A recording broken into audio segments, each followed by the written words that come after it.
Hi there, welcome to the next video. In previous video, we have we had some introduction about Autodesk Maya software, in which places we can use it is how powerful it is. Now from in this video, we are going to start with the Autodesk Maya user interface. So first thing, we need Maya for this. So how we can get the free Maya software for student version? So come to the Google, type Autodesk Maya. You see recommendations are already there. Autodesk Maya student version software. I I will write Autodesk Maya, download, come here, go to the first option, Autodesk Student Access Education, just click it. Then this will lead you to this page. This page has all the softwares provided by the Autodesk company. So scroll down, you will see there's a Maya software listed here. Click on this button, select. You are a student, you are learning, and you can also download for the educator if you are educator, if you are a school or administrator. But for this, we are going to use the student. So select this part, select it, continue. Now see the product, it's listed, it's Maya quantity 1.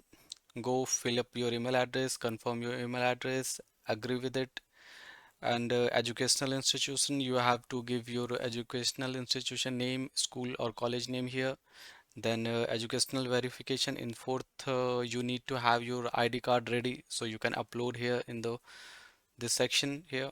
Then you can submit it, and then you will be able to download your first student version for learning. And yes, it is for the 1 year term, so you can use it free for 1 year. Then after that it will be renewable. You can even renew it for free.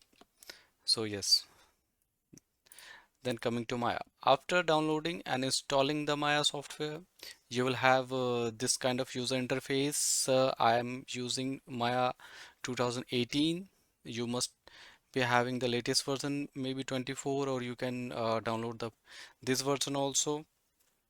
But it's totally fine because we will be having the same, almost same thing in each and every versions. So yes, let's get started with this available version. So first thing, this is the Maya user interface, how it looks like. So you can see the on the top part we have menus. And yes, if you come here and change to the rigging, you see the end menus are changing from file to Windows. It will remain same, but after Windows the menu will change according to this selections. If I go to the animation panel, you see Windows it's same, but after that it changed. Then again coming to the FX, then is the same case. So yes, so first thing we are going to learn about, we are going to understand about user interface, which is UI. So go click on the Windows and come to the UI element. If you click on the top, this dotted lines, this will tear off that window from it. All the UI are listed here. So first of all, we will click the hide all UI element. So yes, this is now this all the status line, self, time slider, range slider, command line, helpline, toolbox, everything is hidden now. So one by one we will turn it on and we will see what this is for actually. So first we will turn on the status line. So okay, first we will turn on the status line. If we turn on again, then you will see this line appears on the top. So this line is menus, set menu, which you can see here. And from here you see you can create new scene, then you can open scene, then save it, then undo it, redo it. These menus will be there, and here you will be having all the selections things which you want to isolate. This is for the snapping, the grid snap, curve snap, point snap, and yes, this will be your status line. So don't worry about it if you don't understand anything, because one by one we are going to learn deeply on these things, and we will be learning how we can use these things. And also, like, Maya is a very deep software, very vast software, so it will take time to learn each and everything. One by one we will be learning, don't worry about it. Okay, now coming to the second, self. If we click this, now you can see this self appears, this part appears from here. These are just shortcuts, you can say. The curve surface, if you are working for the curve, you can quickly access from here. If you are working with the polygonal modeling, if you want to access something, you can see. If you can quickly access some of the geometries here, some of the functionality here, some of the UV texturing, which is a part of modeling, then sculpting. These are kind of shortcuts. You also have some shortcuts over here in keyboard shortcut. You can use it. It's totally fine. So yes, this is your self. Then third, time slider. We are going to turn on the time slider. You see in the bottom we have the time slider. So most of the 3D software we are having the time slider, and it is frame wise. So whatever the numbers it is written here, it is one frame for fifth frame, 10th frame, and in between there's a 40 to 45. In between also intermediate frames are there. So yes, this is now one. So our slider is at 1. If you slide it down, you see this updates, and this goes to 85 here. This, and also you can type. If you type your number, you want to go to the specific frame, you type it here, you will come here. And these are all play buttons. This is the play forward, play backward, and this is for snapping one keys. If you animate something, there will be key here, so it will go snapping one key to next key. This will reset to your first frame. This will reset to your the last frame. Yes. Oh, sorry. This is for one frame back, one frame forward, but this will reset to go to the first frame. Okay then. So coming to the range slider, click it. Now you can see there's a range slider here. So this is also connected with our time slider, because you can come here and give this will be your the first frame. If you want to start it from the 1001 frame, you can type it here. Now you see like your first frame is 1001 frame, and this is a slider. If you type it here, let's say 1100 frame, so its total frame is 100 frame, but it starts from the 1001 frame, it ends with the 1100 frame. 1001 frame, start with the 1001 frame and ends with the 1100 frame. Yes, you can slide it again. And if you want to make the slider smaller, so you still have 1100 frame, but what you are viewing here is only 42 frames, which is 1000 to 1001 to 1042 frames. So this slider you can use it. And if you want, if you are working on the keys per frame, you can slide it down and go frame by frame, you can see. Yes, so this is range slider. Now the other thing comes after that range slider, there's a command line. If you open it, now you will see there's a one more line here. It came first thing, it came here is your this is a command line, so you can give any command here. You can say mel, it is written mel here, so this is used for the scripting part. So which is mel stands for Maya embedded language, which is native to Maya only. You can use it inside Maya only. After, if you come here and click on this mel, it turns to Python. Now you can write the Python code here, so it will be one-liner, two-liner code here. If you understand more, then you can give multiple codes here, or if you want to come here and directly access the whole the panel for the coding, if you come here, click to this corner, and you will see the script editor opens. This is the same. This you can see there's a mel and there's a Python by default. You if you want to create more the tabs, the empty tabs you want to use, you can choose between the Python mel again. Yes, come here and you can write it, and if you want to see what is happening in your scene, and this will be, all thing will be written here. So I will teach you how to read it, what is happening here, and after that if you want to do some automation, you can write it in the mail, or if you want to use the Python, you can write the automation in the Python. It will, you just have to run the code, it will do everything for you. So yes, this is for the command line. And if you come to the next part, the other side, this is for the displaying script history. This is for the history panel. If you if you come here, whatever you do, the commands going forward, if you back it, how much it goes and comes, this will give you those results. So this panel, basically this panel is showing here. Okay, now coming to the helpline. Now there's a one more line up here at the very bottom, you see. So this is a display bar, message bar, whatever you are hovering, whatever the cursor you are about to click, or wherever your cursor is, it will display those message only. You can see if I am going to on the viewport, if I'm clicking something, selecting something, if I'm moving something, and it is displaying all the information how much I moved it. So this is just for informations and helpline. Okay, now the another thing it comes, the next part is toolbox.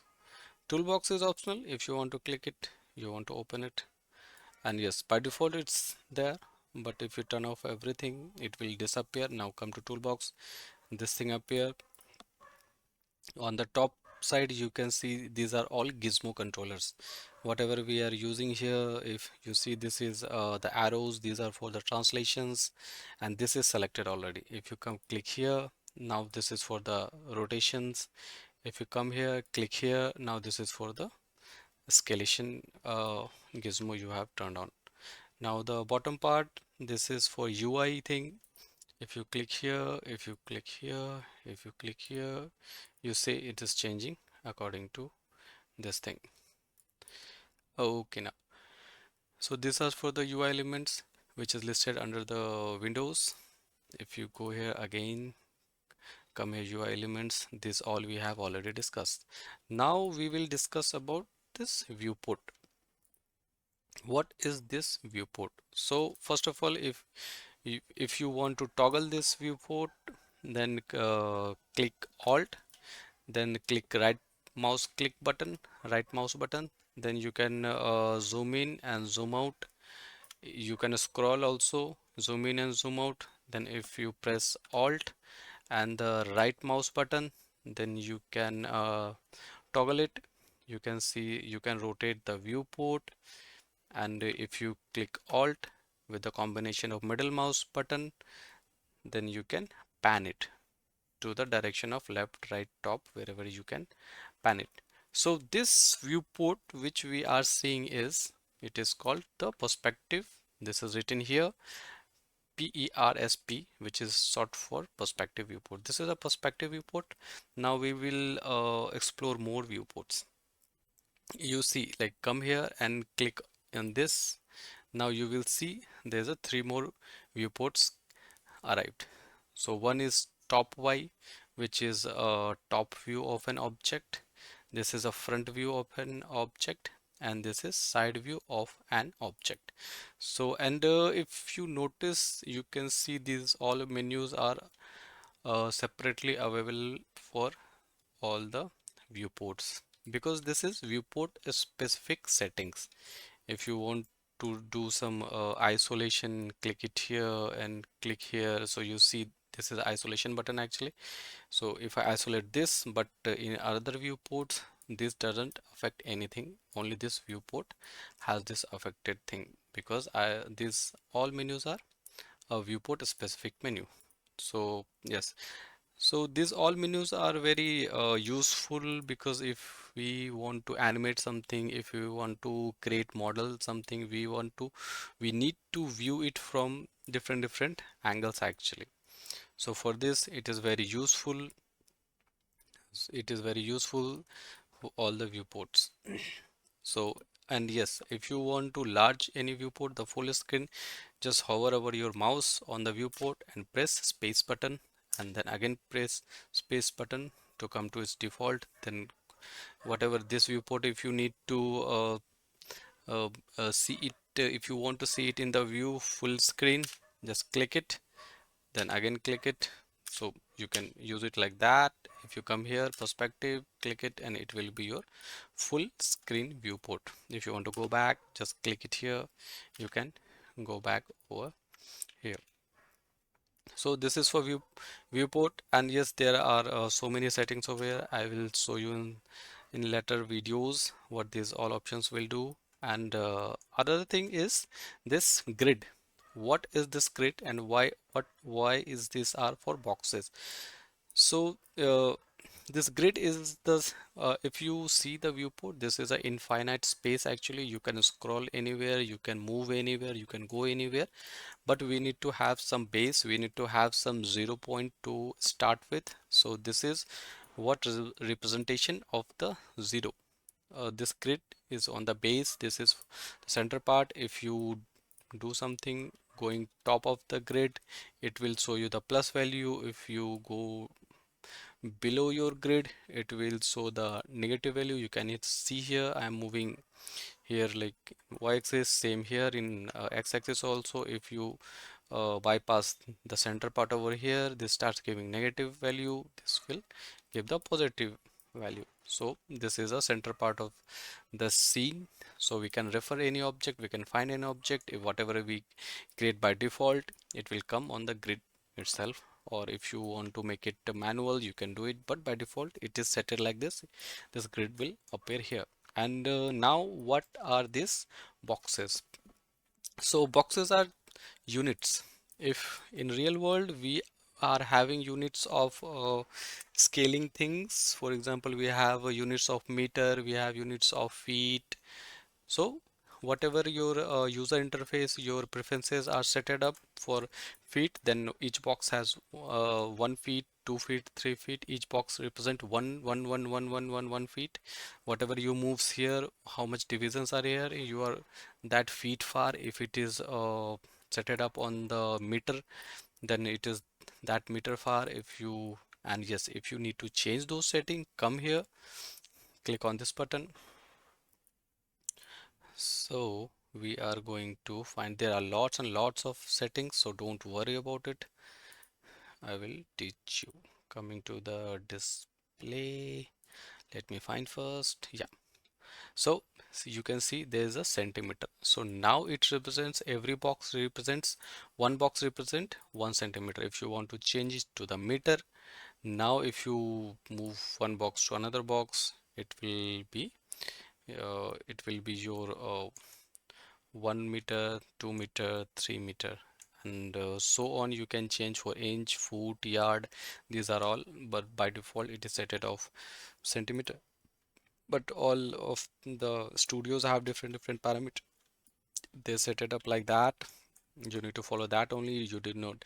You have you know like you don't need to mess up these settings. The studio will set it up for you. If not, then you will ask and they will set it up for you.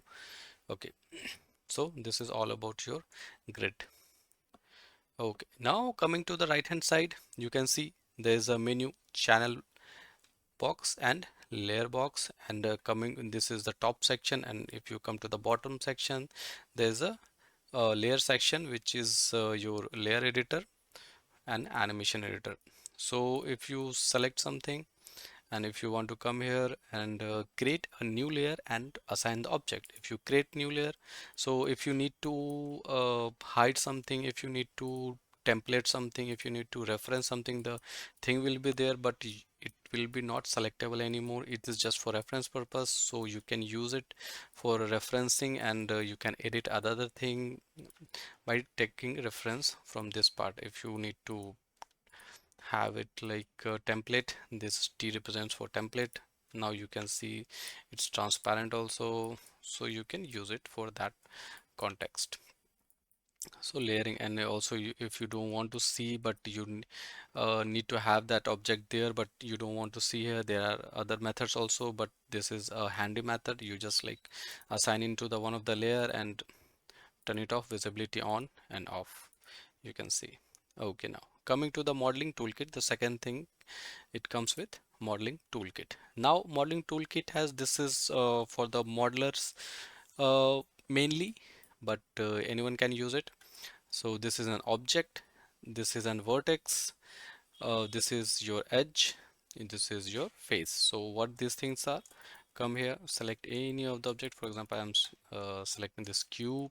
If you come here, select on the vertex, then you see like some vertexes are there. You can select, you can move it, you can actually modify it. Now the another thing, the second thing, it's a edge. Now you go to edge mode. Now edge is selectable. You hover your mouse over the cube, the edge will highlight. Now you click it, now you can modify your edge. The third thing is face. Now the face will activate, the face mode will activate. Now you can play with your face. So this thing is also for modeling specific, and yes, we are going to explore this section also. So now coming to the next, attribute editor. So what attribute editor do? It has everything, whichever your mesh, if you select any of your mesh and you see how many connections are there, what is name, then it's what its shape, then polysphere, then this one is, if you come here, this inputs is there. So this is your input panel, then shading mode, like what materials are assigned in it. This is a shading group actually. Then after that, the shading group, what is applied, lambert 1, lambert what is a shader name, the material name, and this is the material. So this is also very useful. So we will be seeing that also in the later on videos.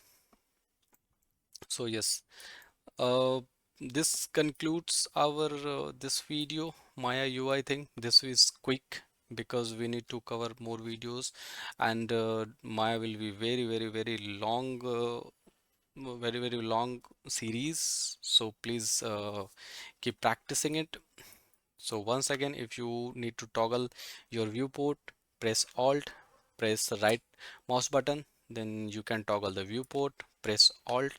You can press Alt with your middle mouse button, then combination will pan your viewport left, right. If you come here, press Alt and right mouse button, then you can zoom in, zoom out, and for zooming, zoom out, you can also go for your scroll button only. You can zoom in and zoom out. Alright guys, this concludes our this video. I hope you like this video, and if whatever suggestions you have, you can give it in the comment below. So don't forget to like, subscribe and share it to your friends who wants to learn Autodesk Maya 3D software. So yes, till then, bye bye and take care.